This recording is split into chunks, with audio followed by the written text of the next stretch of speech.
They say timing is everything. Samantha Bannet should have known hers was off the moment Darren Lockhart smiled too easily. It was a Monday morning, too early for false optimism. But there it was, plastered across his face like a campaign ad. That grin didn't say, recognition. It said, decision already made.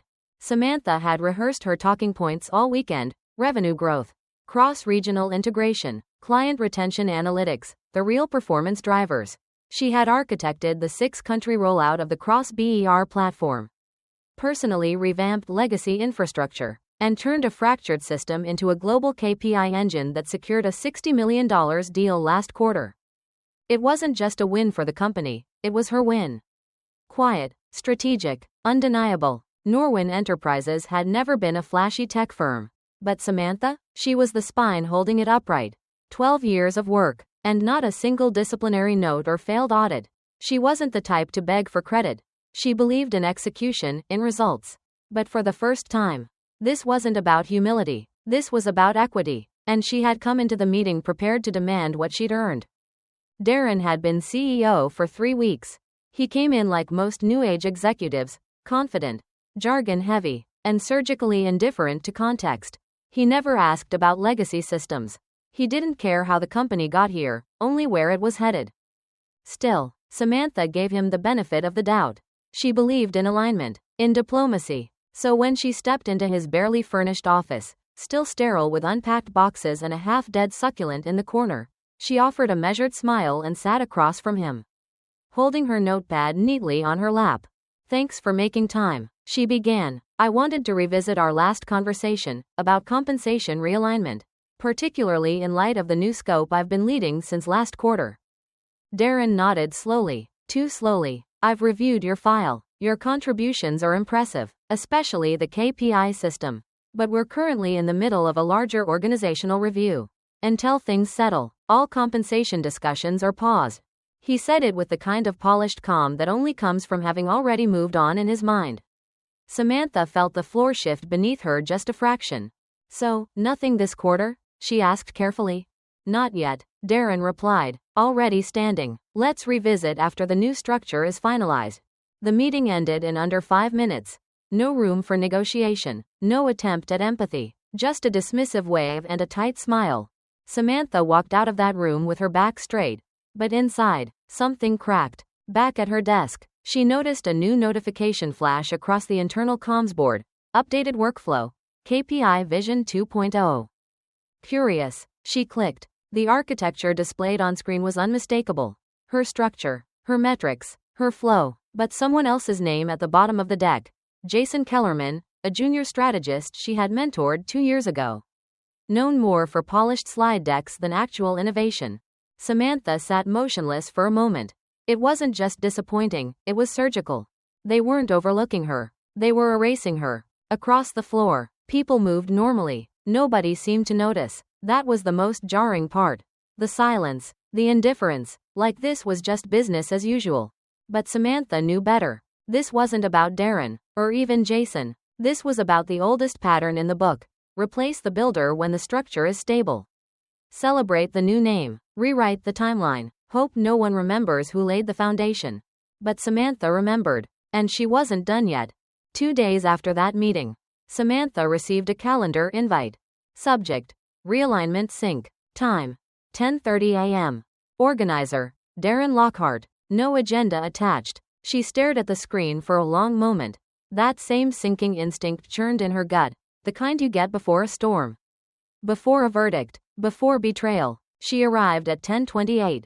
Early as always. Darren didn't look up when she knocked. "Come in," he said, still typing. The office felt colder than before. No coffee offer. No greeting. Just corporate sterility. He closed his laptop with a soft click and folded his hands. "Samantha, I'll get straight to it." Her heart stilled. "As part of the structural realignment, we're shifting leadership responsibilities in the systems division. Effective immediately. You'll transition into a senior analyst advisory role." Samantha blinked. "Advisory? You'll retain your current salary and benefits." He continued, rehearsed. "But from now on, you'll report to Jason Kellerman. He'll be leading the global KPI initiative moving forward." "Jason?" The same Jason who had once asked her what real-time data normalization meant. The decision isn't about performance, Darren added quickly. It's about growth alignment. Jason brings a fresh leadership profile, young, agile, forward-focused. It took everything in her not to laugh, not cry, not speak. And my role? You'll act as a mentor, support the team with historical knowledge and help onboard new systems personnel. A ghost in the machine. She left without argument, but not because she agreed. Because she saw the trap. Darren expected resistance. A reaction to validate the move.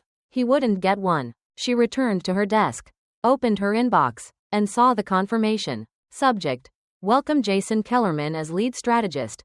Body: with his innovative mindset and collaborative spirit, Jason will be spearheading Norwin's next generation of performance metrics. Her name? Absent. Her work? Erased. She stared at the screen, the words blurring into static.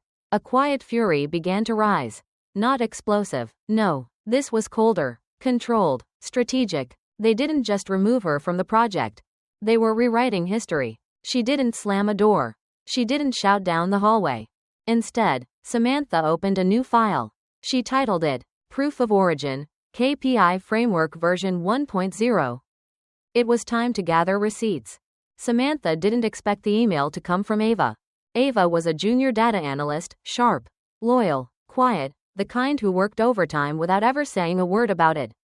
She'd once asked Samantha for help debugging a recursive loop and, since then, always brought her coffee before the Monday morning calls. They hadn't spoken much outside of work.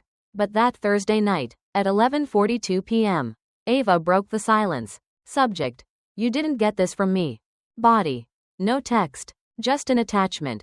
A confidential project restructuring memo. Internal use only. Draft version 4.2. Samantha stared at it for a long time. Then she clicked. Her breath caught halfway through the second page.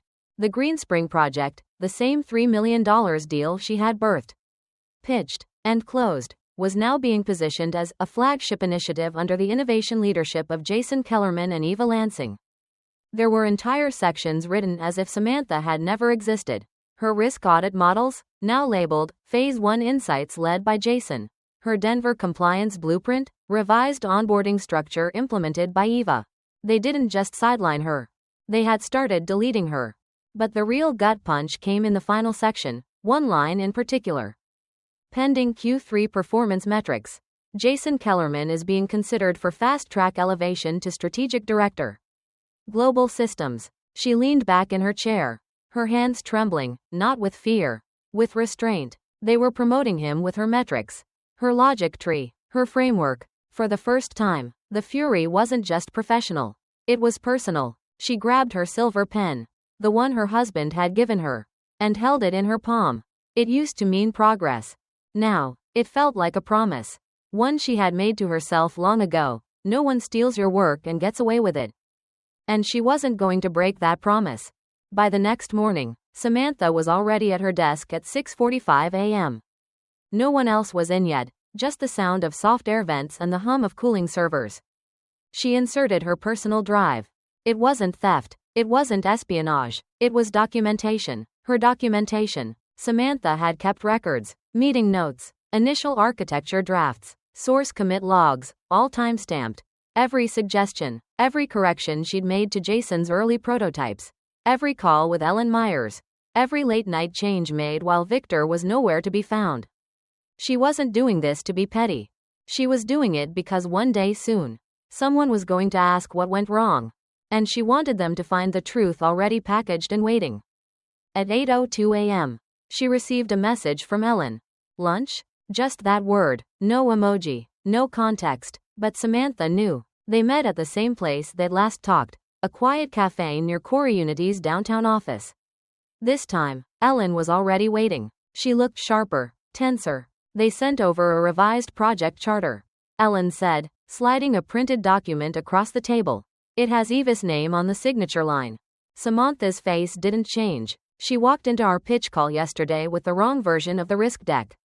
Spent 15 minutes pitching a redundancy feature we axed in Q2. She fumbled? Worse, Ellen replied. She pretended it was intentional, then implied you hadn't done enough due diligence. Samantha's grip on her coffee tightened. Ellen, they're not just trying to erase me.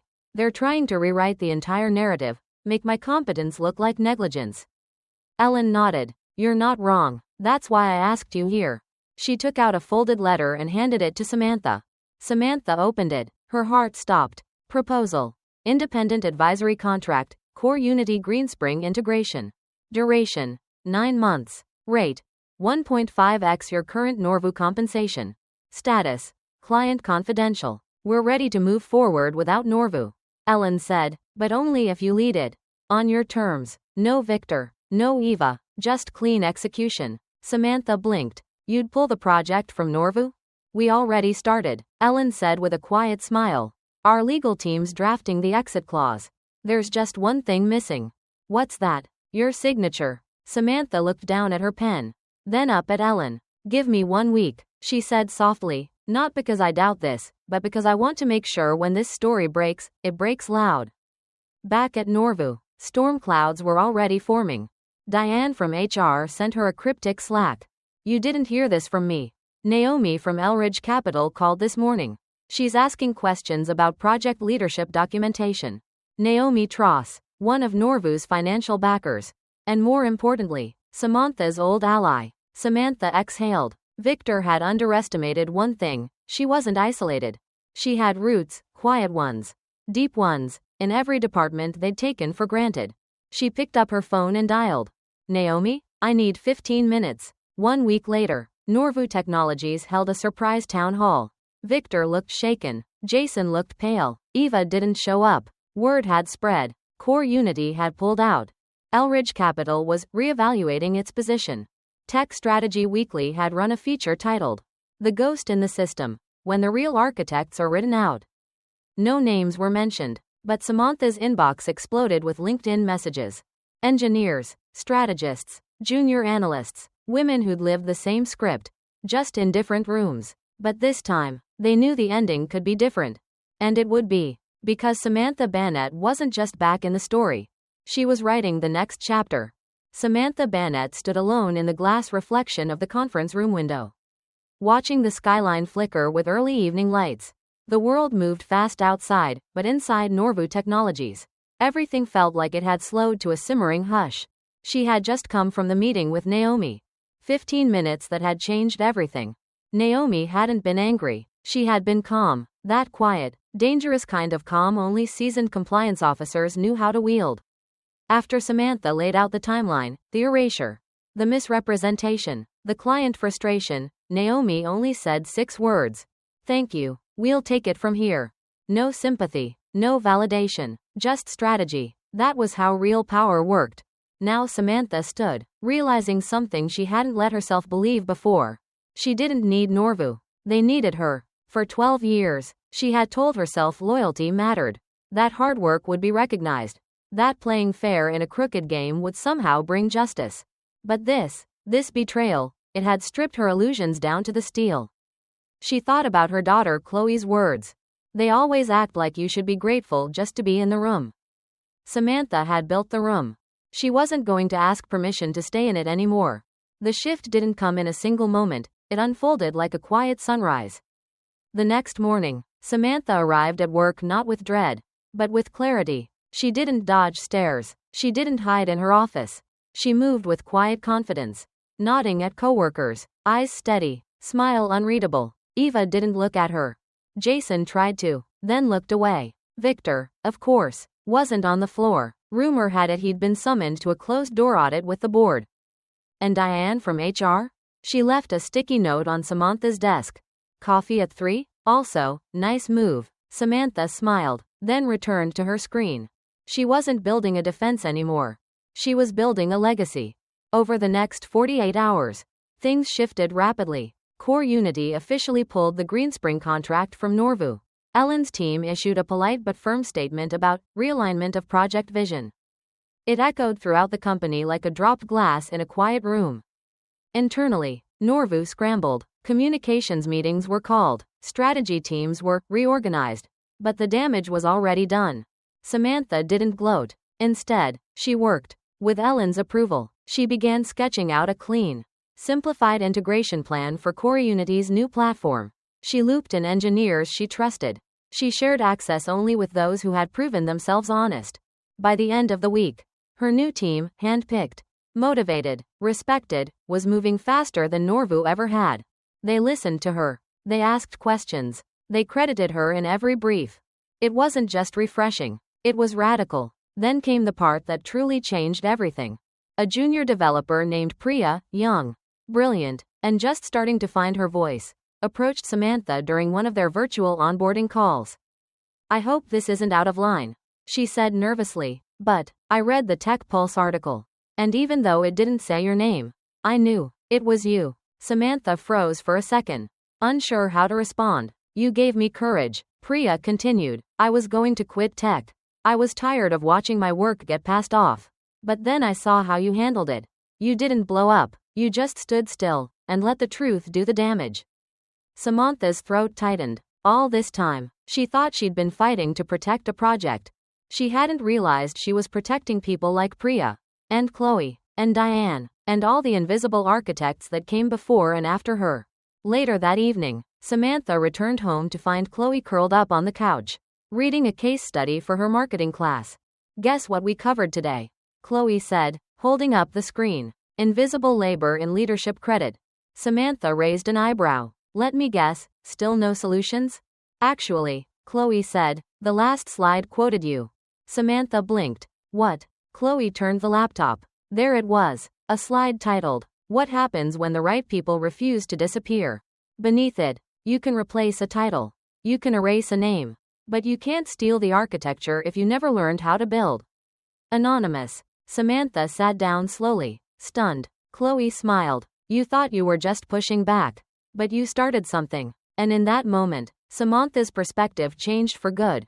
She had always been the backbone, the quiet one, the steady hand. Now, she was something else. A blueprint, not for a project, for how to fight back with dignity. By Friday, she signed the official Core Unity contract. Full autonomy, flexible scope, double her Norvu rate. But that wasn't the win. The win was knowing she had stepped away on her own terms. That she'd stayed silent just long enough for the right noise to rise. That for once, just once, the woman behind the system didn't vanish at the climax.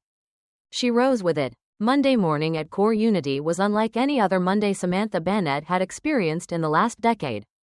No fluorescent lighting buzzed overhead. No corporate slogans plastered on the walls like motivational camouflage. Instead, there was quiet competence, focus, autonomy. Samantha sat in a sunlit corner office that overlooked the city skyline, not assigned to her by hierarchy, but offered because Ellen Myers believed that real builders needed room to think. Her desk was clean, her laptop fresh, but what mattered most wasn't the view or the title.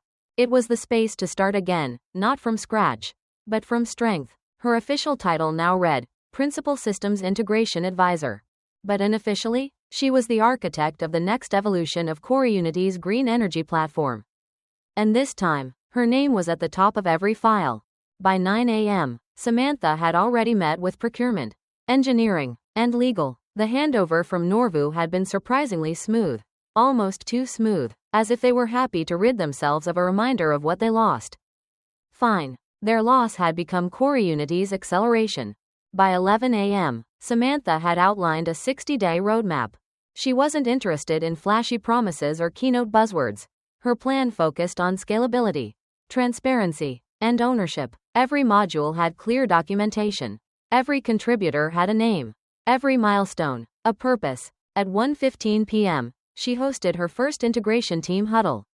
6 people on the call, a mix of Core Unity engineers and new hires Samantha had helped select. And then there was Priya. Young, sharp, and now, one of Samantha's direct reports. She didn't say much during the meeting, but Samantha saw it, that look, that flicker of belief. This wasn't just a new opportunity for Samantha. She was becoming someone else's turning point. 2 weeks in, Ellen called her into a private strategy session. "How are you settling in?" she asked, handing Samantha a fresh espresso. "Better than I expected," Samantha replied, still adjusting to being heard. Ellen smiled. "Well, get used to it, because I need you on something bigger." She clicked a remote. On the screen appeared a schematic of a modular energy distribution network. Samantha leaned forward, instantly intrigued. This, Ellen said, is our next frontier. We're planning to launch in 2 new markets. Rural zones with inconsistent grid access. High risk, high reward, and I want you to lead the build out. Not just the tech, the whole division. Samantha froze. She had expected responsibility, but not ownership of this scale. You're not offering me a project, she said slowly. You're offering me a legacy. I'm offering you what should have always been yours. Ellen replied. No gatekeepers, no silencing, just execution, your way. Samantha exhaled, the weight of years lifting in her chest. She extended her hand. I'm in. Over the next month, Samantha assembled a team, not just based on resumes, but on work ethic, humility, curiosity. She reached out to engineers from Norvu who had quietly supported her. The ones whose names had been left off reports. Most responded within a day. One wrote simply, "You led with grace when you could have burned it all. That's who I want to work with." Another, finally, someone who builds systems that don't erase people. The team came together with a kind of trust that couldn't be mandated, it had to be earned. And Samantha? She didn't micromanage. She mentored. She shared her mistakes. She listened more than she spoke. She made sure every team member's name appeared in the documentation. They weren't just building software. They were building a culture. Then came the client pitch. The expansion into underserved energy markets had caught the attention of a major philanthropic investor. Samantha was invited to present the model live, not behind the scenes. Not in support, but as the face of the initiative. As she stood on stage that morning, slides ready, team watching, the lights dimmed, she thought of Chloe, of Ellen, of every woman like her who had built in the dark and been erased. And then, she began. What we're building is more than energy access. It's energy equity, scalable, clean, and created by a team who understands that power isn't just about output, it's about who controls the switch. The room went quiet, then applause. Real, unforced. A board member leaned over to the investor beside him and whispered, "That's what leadership looks like." Samantha didn't hear it. She didn't need to. She knew. That night, she returned home to find Chloe on the couch with a printout in her hand. "Mom," she said, grinning, "you're on the cover of Tech Women Journal. Something about the architect who took back the blueprint." Samantha laughed, heart full. "I didn't take anything back," she said. "I just stopped giving it away." The transformation didn't happen in a boardroom. It didn't arrive on a headline or in a client email. It began on a rainy Thursday afternoon, in a half-lit room with whiteboards covered in questions no one had yet answered. Samantha Bannet stood at the center of it all, not as the savior, not as the boss, but as the woman finally stepping fully into herself. And she was terrified, not of failing, but of finally being seen. For most of her career, Samantha had been the quiet one, the fixer behind the curtain, the architect who handed off the ribbon for someone else to cut. She had convinced herself that the work was reward enough, that recognition would come eventually, that good things didn't need loud voices. But something had shifted. It wasn't just the betrayal at Norvu, or the redemption at Core Unity. It was something deeper. Samantha had stopped waiting for permission. She had, for the first time, started to believe that maybe, just maybe, she was allowed to want more. It showed in subtle ways at first. She no longer downplayed her role during presentations, no longer opened sentences with, "I just," or, "This might not be important but." Now, she said, "Here's what we know. This is what I propose. Let's move forward." When her younger colleagues hesitated to share bold ideas, she didn't dominate. She asked, "What would you do if no one was watching?" And then she let them lead. She didn't rewrite their work. She amplified it. This wasn't ego. This was legacy, the kind that multiplied, not diminished. One afternoon, during a systems review, Priya presented a model Samantha hadn't even seen before. It was risky, different, beautiful. The younger woman looked nervous, fumbling over words. She expected critique, but instead, Samantha leaned back and said, "You trusted your instinct. That's the kind of thinking that builds industries." Priya blinked. "You're not upset?" Samantha smiled. "I'm proud." And she meant it. Character growth isn't always dramatic. Sometimes it's standing your ground in a room where they once tried to erase you. Sometimes it's saying no to an award that erases the rest of your team. Sometimes it's walking into a room full of men who underestimated you. Not to prove them wrong, but to lift someone else up. Samantha now led weekly mentorship calls. Voluntary, after hours, open to any woman in tech who wanted guidance, support, or just space to be heard. One evening, a new hire joined the call. Nervous, young, afraid of being too much. I feel like if I push too hard, she said, I'll lose my place at the table.